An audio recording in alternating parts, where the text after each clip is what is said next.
Gimana kalau rumah Anda itu nggak cuma pinter, tapi jenius? Maksudnya, bukan cuma bisa nyalain lampu pas kita suruh ya, tapi dia secara proaktif motong tagihan listrik kita. Dan kita bahkan nggak sadar. Kayaknya mustahil ya. Oke, kita bakal bedah bareng-bareng gimana caranya sebuah rumah bisa jadi secerdas itu. Nah, ini dia angka yang bikin semuanya jadi menarik, 40%. Coba deh bayangin, tagihan listrik Anda bisa kepotong hampir setengahnya loh. Ini bukan janji manis doang, tapi ini potensi nyata dari rumah yang beneran kerja buat kita. Pertanyaannya, gimana caranya? Jadi apa sih rahasianya? Ini jelas bukan sulap ya, tapi ini soal teknologi cerdas yang dirancang khusus untuk melawan, ya sebut aja musuh tersembunyi di setiap rumah kita. Masalah yang diam-diam nguras dompet kita tiap hari, dan seringnya kita nggak sadar sama sekali. Oke, jadi langkah pertama buat dapetin penghematan cerdas itu adalah kita harus kenal dulu sama musuh kita. Apa itu? Pemborosan energi. Lebih spesifiknya lagi, pemborosan yang terjadi gitu aja, yang seringkali kita nggak sengaja lakuin. Ngaku deh, kita semua pasti pernah kan kayak gini? Ninggalin lampu nyala di kamar yang kosong, atau AC yang terus-terusan nyala padahal nggak ada orang di ruangan itu. Kelihatannya sepele ya, tapi kebiasaan-kebiasaan kecil ini kalau ditumpuk, wah, jadi beban besar banget buat tagihan listrik kita dan juga buat lingkungan. Dan ternyata nih, kelupaan kita ini ada namanya loh. Para ahli menyebutnya pemborosan energi pasif. Nah ini poin pentingnya. Kalau kita udah bisa kasih nama ke sebuah masalah, artinya kita selangkah lebih dekat buat nemuin solusinya. Dan inilah solusinya. Kita masuk ke konsep rumah otomatis. Disinilah teknologi mengambil alih tugas-tugas kecil yang sering banget kita lupain itu dan mengubahnya jadi penghematan yang beneran terasa. Terus, apa sih sebenarnya otomatisasi rumah cerdas itu?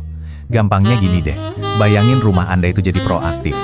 Jadi bukan lagi kita yang ngontrol rumah, tapi rumahnya yang bisa baca kebutuhan kita dan menyesuaikan diri. Keren kan? Cara kerjanya tuh sebenarnya simpel banget loh. Anggap aja sensor itu jadi mata dan telinganya rumah. Nah, pas sensor ini melihat ada ruangan yang kosong, dia langsung lapor ke otaknya sistem. Terus si otak ini mikir, oke, nggak ada orang, lampu sama AC matiin aja. Udah, gitu doang. Simple, logis, dan efektif banget. Oke, sekarang kita naik kelas nih.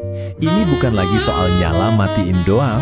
Sekarang kita ngomongin sistem yang bisa belajar, bisa beradaptasi, dan makin lama makin efisien. Yuk kita lihat bedanya apa. Nah, di sini nih letak beda utamanya. Mungkin banyak dari kita yang udah punya perangkat cerdas, yang dikontrolnya lewat aplikasi di HP. Intinya, kita yang jadi remote-nya kan? Tapi, sistem otomatis sejati itu beda level. Dia nggak nungguin perintah kita. Justru dia yang belajar pola hidup kita, terus ngambil inisiatif sendiri. Contoh paling kerennya itu mode eco. Coba bayangin ya, pas matahari lagi terang-terangnya, lampu di rumah otomatis meredup sendiri.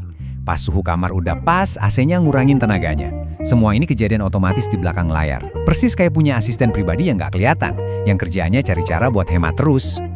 Dan inilah puncaknya, kontrol energi prediktif. Anggap aja sistem ini lagi ngambil S3, gelar PhD, khusus buat mempelajari rutinitas keluarga Anda. Jadi dia nggak cuma bereaksi, tapi dia memprediksi. Dia tahu misalnya Anda biasa pulang jam 6 sore, nah jam 5.45 dia udah mulai nyalain AC, biar pas Anda datang udah adem. Ini baru namanya kecerdasan sejati. Dan ini dia buktinya. Lihat deh grafiknya. Gimana penggunaan energi itu turun terus dari waktu ke waktu. Ini nunjukin kalau makin lama sistem ini tinggal bareng kita, dia makin pinter dan penghematannya makin besar. Jadi angka 40% itu bukan sulap ya, tapi hasil dari sistem yang belajar terus-menerus. Jadi, kalau kita tarik kesimpulan, ini sebenarnya bukan cuma soal teknologi canggih atau tagihan yang lebih murah loh. Ini tentang bagaimana kita mengubah cara kita berinteraksi dengan tempat yang kita sebut rumah. Dan kutipan ini ngerangkum semuanya dengan pas banget. Tujuannya adalah membuat rumah bekerja dengan cerdas, bukan sekedar menjadi pintar. Bedanya apa? Perangkat pintar itu pasif, dia nunggu perintah.